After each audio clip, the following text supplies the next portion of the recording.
What's going on, YouTube? It's H-Trout11 back here with another video. Today I'm going to do a Battle Royale draft and then play a game with that team, but first I'm going to go through the content we got this week, the All-Star game on Tuesday, yesterday, and the Home Run Derby we got on Monday. Some pretty good cards in here. I want to go through them and show you what I think. Juan Soto here first, 99 overall. We had two 99s, Juan Soto and Stanton of the All-Star game MVP. So in my opinion, Soto is good all around for the hitting attributes. He's like the perfect bench bat. The 50 speed and the 57 arm is almost unusable. It really is. I wish I could use this card. It's perfect without the bench. He's one of the best hitters in the game, but that fielding is just almost unusable, especially if you're trying to do a ranked game. You don't want to go into an important inning. You need one out to win the game, and then you have Juan Soto have a terrible reaction to get to that ball. Same thing with Stanton, honestly. 32 speed. I mean, the 82 reaction, that's something. It's better than Soto's. But 32 speed, like, he won't get to anything out there. Silver fielding, these are both just bench bats, which is a shame, because at least Pete Alonso and Vladimir Guerrero Jr., at least those were first basemen last year, that we could have used on our team. This year, not looking like the case unless you want to use them on the bench, or have a terrible, slow outfielder in the outfield for you. So now we got this Julio Rodriguez card. Now, people are really liking this card, and it is a good card, but I would rather use the other Julio Rodriguez. I mean, besides the contact and the power, the other Rodriguez is better in basically every way. I mean, you have max speed, you have almost max reaction, he's 90 plus reaction, then you have diamond defense, you have over 100 power and contact versus lefties, and you're close to 100 on righties. In my opinion, if you care about fielding at all, I wouldn't even go for that Home Run Derby Rodriguez unless you're trying to do Jackie Robinson, which I'm trying to do personally, because of the big collections later on. Now, yeah, this Julio Rodriguez, 90 contact, 86 power. You pair a lot of that up, it's perfectly fine to use online. 97 arm, which is better than the other card. It's just, this is the one that I'm going to use more than the other one. It's a no-brainer for me. Next up, we have this Alec Manila card, which it might be hard to use online. He doesn't have the great pitch mix that you want to have in online play. But that interview last night on the mound was just awesome. It was fantastic. They had to give him a card. The game on Fox last night with those mic'd up interviews was just perfect. We need to see more of that, especially out of pitchers. That was the first time I've seen a pitcher actually on the mound do an interview. It was the coolest experience I've ever seen. And now Ryan Helsley, this one I'm intrigued by. He was throwing 103 last night, so he has outlier on that fastball. The player of the month was okay, but this one's 119 hits per nine, which is one of the highest in the game that I'm aware of. 87 control, 110 K per nine. He's got alright pitch mix, and the fastball plays, especially in Hall of Fame. I think that may be a good card. And this one is the one that I was most excited for. Once I saw the home run by Byron Buxton, I'm like, yes, we need a card for Byron Buxton, because he's one of my favorite swings in the entire game. Max fielding, max reaction, 98 speed. The contact for me is a little bit low, but because of that swing, I love it so much. I'm going to use it on my team. I think it'll play just fine in Hall of Fame. PCI might be a little bit small, so if you're not liking that kind of thing, I guess you could use somebody else. But with the 114 power, he's got enough contact for me to be able to use him online, especially on Hall of Fame. I don't play a lot on Legend, like, at all, so I think that'll be good for me. And so now we'll go into the other cards here. These Home Run Derby base cards for me, they're all just bench bats. Like, this Pete Alonso card, the Pujols, everything besides, I mean, really just every home run card in general, but especially these ones, there's no point in me using them. Especially if Pujols has 0 speed, they all have bad fielding. It's just low contact, high power. So if you're playing on All-Star, they're great event cards. But if you're on Hall of Fame, they're just bench bats. And even then, you want more contact to try to counteract some of these good pitchers. So I won't really be using a lot of these. I was hoping for a little more contact. The fielding is whatever on a Home Run Derby card. But the contact could have made it better with these cards, and for me, they broke them. I don't really like these cards at all, besides just a fun event card or BR. But that's just me. And now the last ones I really haven't touched on are these last two All-Star cards. Clayton Kershaw started the game last night. He got a 95 overall card. This is really just a filler for me. His pitch mix is a Kershaw card without a sinker. The attributes are okay, but it's nothing special. 4 pitches that are kind of readable. But then the Class A card, I'm kind of excited about. I like the face of the franchise one. The cutter's nice. Well, at least they gave Kershaw the pick-off artist quirk, even because he picked off Shohei last night. That was kind of funny, but it's not really a card for me. But yeah, this Colossae though, 116 hits per 9, cutter, slider, fastball. I did enjoy the face of the franchise, like I said. He's got outline on the cutter. He can throw that pretty hard. He's got good attributes across the board. Should have good control as well with that 94.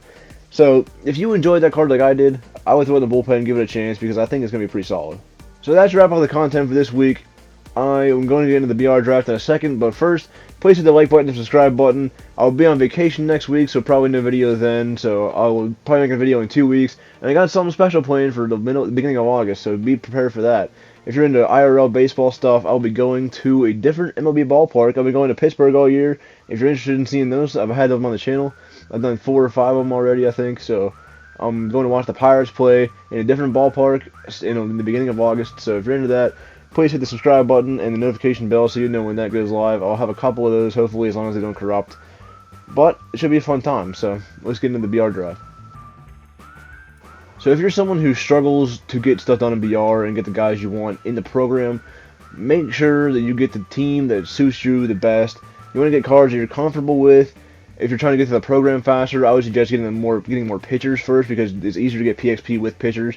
So make sure you load up on those, and then you can keep playing games. And really after that, it's just getting the missions done, getting the PXP done. Like, I still haven't even gotten through all the PXP I need, and I'm still at like 95 points in the program, and I'm at 15,000 isn't even done yet. So like I can get to about 130 just from playing the game still. And now in rounds like this here, I picked Babe Ruth because I didn't have them done yet. So you just want to look for stuff like that. Get points as fast as possible. Get these cards as fast as possible. You want to use them, and they're worth a lot of stubs sometimes. So you want to get the cards that you like. For me, I'm pretty good with Joey Bart, so I picked Joey Bart. You want to go for guys that you like their swings and they're playing up maybe on the live series. And then for pitching, once you have the guys, like I have Scherzer and I have Arias, once you get guys you're trying to knock out, get commons, get bronzes, fill out your rotation, and then try to get a good bullpen. Bullpen is everything in BR, and you want to get guys that have sinkers, cutters, and maybe and then look for guys like Taylor Walls here. He's a switch hitter. I never really used him, but he's balanced across the board. You want guys who can hit both sides well because you don't want to get trapped in one spot, and your bench is only 5 players. So if you get trapped in one spot on one player, you have to use somebody else, and it might ruin your whole game. So just make sure you can find someone that's balanced, find someone you might like, and then try them out. Another thing is make sure you have enough left-handed bullpen arms. They're hard to come by sometimes in drafts. So use your starting rotation, use your bullpen, try to get at least 3 lefties, maybe even more, depending on who else you have. If you have some diamond studs for right-handers, I would try to load up on as many lefties as possible because a lot of guys in BR are really good and are left-handed. And then you can try to play situational matchups instead of like trying to go through and face a bad matchup. And a lot of home runs are hitting BR. So if you can find a good matchup on All-Star, you have to try to leverage every advantage you have. And then so here I have 3 like bronze and silver lefties. I try to do at least that, and then look for golds and stuff in the lineup because if you can't score runs in BR, you're gonna lose. It's on All-Star. The bullpens are pretty not good. So I mean, you had to score at least 5-6 runs a game if you're trying to go into the flawless territory. Maybe even more than that sometimes, depending on who you play against. Some people in BR are just goons. Like, you play against somebody who's a 14-time flawless player, and then you're just done if you can't score. So focus on your lineup first, and then look for the guys in the bullpen that are lower tier cards, that have good releases, good pitch differentials, good pitch arsenals, and then play the matchups to your advantage, and act like every single out is the last one you need to go 12-0. It sounds kind of dumb, but if you're focusing on every single pitch you make, you will get more outs in the long run just having more confidence. And then one of the most important tips after that, if you don't like your team, just redraft it. It is 1,500 stubs every time, so if you draft it a bunch of times and you don't like it, you're just wasting stubs. But if you don't like a team and you go into the game, you have little or no chance of winning, and if it's basically the same thing as redrafting. If you're just going to go in and win, it's just wasting more time. So if you don't like the team, try it again. Get people you like. Having people you like makes you more confident. It makes you better. It makes you more free to play. It lets you concentrate on the actual pitches itself instead of, oh man, I don't like this card. So if you don't like your team, throw it away. Get a new one. Open the pack. It's painful to spend 1,500 stubs every time, but find a lineup you like and go into it. Make sure you keep track of your missions in the program too. That way you'll know which guys you need to get progress with. Make sure you haven't finished them already. See, I only need a few more with Julio Urias, so I drafted him. I'm going to take him into this game here. Let's see how it goes. I'm facing a guy he's pitching Corbin Burns against me. He has a solid lineup. And he is 40-1. You know, I thought 34-4 was a good record, but he's 40-1. So this should be interesting. Let's see how this goes. So far, I've liked this Urias card. He's got some decent control, and he puts the ball where I want it to for the most part.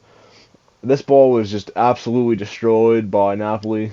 That one was kind of on me, too. Just a down and in slider that he absolutely killed. He hit it 484 feet, and that's nuts. But it seems like the breaking pitches actually has some good movement to it. It's got good depth. The speed differentials are alright. The fastball is in the mid-90s, and the curveball and the changeup kind of float off of that. So you get some good ground balls. And Patrick Wisdom makes a great diving play here. That'll end the inning. We're down 1. Here's Babe Ruth. This is the bronze Babe Ruth. This is just a bad swing. First pitch. I always get down 1 sometimes, and then I press a little bit. First pitch, you should just maybe let it go if it's not a good spot. And this is a good swing by Mullins. It's basically the same spot that slider was to Babe Ruth, but I got on that one actually, and it was easier to hit with Mullins because he's a better hitter. And this one I should have absolutely killed, but I popped it straight up in the air. That one's on me too. 2 outs. We gotta try to make something happen here. Stanton, he's been playing up versus righties, and he's been pretty solid. If you get him in your draft, he's got 110 power versus righties, so it's already good against lefties. But when he has that inside edge boost versus righties, you want to take him. And here's Taylor Walls. This is my second at bat with this Taylor Walls card, and he's got a pretty good swing. Looks like he hit a ball hard there. And then I did this all the time also. I hit a home run, and then I swing first pitch because I feel like I'm on fire, and I just hit a ground ball lazily. So you might want to avoid that also if you have trouble with something like that. And then you don't want this to happen either. You have a good pitch, he has a weak contact, and then there's a slow roller through the middle. I hate those. That's a good take by him right there. But Julio Urias is dotting him up for strike 3 for the first out. We went to the bullpen here. This David Robertson, my bad. He is pretty solid. I didn't know how good he would be, but his cutter plays, he's got some solid movement to it, especially if you can get some perfect releases. This one was just a tough break. I threw it in a good spot. He lifted it to right field for a soft single. First and second, I need to get out of this here, and I'm facing a left-handed hitter. But we got him. So going to the bottom of the second here, if you're in this situation here, you don't want to go dead like this, you pop it straight up. But if you're up by 2 runs in the bottom of the second inning at home, you want to put pressure on your opponent. Make him feel like he's going to be in trouble if he doesn't score quickly and get all these outs quickly. I put a barrel on this one with Jonathan Scope. He's been pretty good also with an inside edge recently. I have a triple out of this into the gap. Some people have a hard time hitting Jordan Hicks, but I would just sit on the sinkers and the off speed if you can. And then look at this pitch. Rougned Odori barely keeps it fair, but it's gone. 5-1 lead now. We're in a pretty good position. And I paid Ruth back up at the plate. This sinker slider down and in, I've been working on a little bit more. I seem to be barreling up a little bit better. Getting a double out of Babe Ruth, and this helps the PXP a lot. Probably get about close to 100 points out of this game with just Babe Ruth, and he only needs 250 to be done for that mission, so 4 more points in that program. I had a ground ball with Mullins. I got 2 outs now, and Joey Bard. I got jammed twice in this game with Joey Bard. I'm not really a fan of that at all. But we're going to the 3rd inning. I need 3 outs to win this game against a really good player. George Springer at the plate. This is a good pitch. Anthony Bass is kind of underrated. He doesn't have those meta pitches like a sinker. He has a 2-seamer and a slider and a splitter. So that pitch was just gone. He's killing me with Mike Napoli this game. But he's been pretty solid for me. I think I have him parallel 1, parallel 2, something like that. He's been pretty good. Now we have a splitter out of here to Brandon Lowe. He hit it really, really hard. But right at Mullins, we got 2 outs. 1 more to win the game. And we are facing Michael Chavis, the Pirate. A ground ball. Wisdom bobbles it, but he'll throw on to first, and that'll end the game. We get the W. We are 1-0 in BR after this game. I'm gonna keep going here. Hopefully I can take it deep into the run. I thank you all for watching this. Have a great day.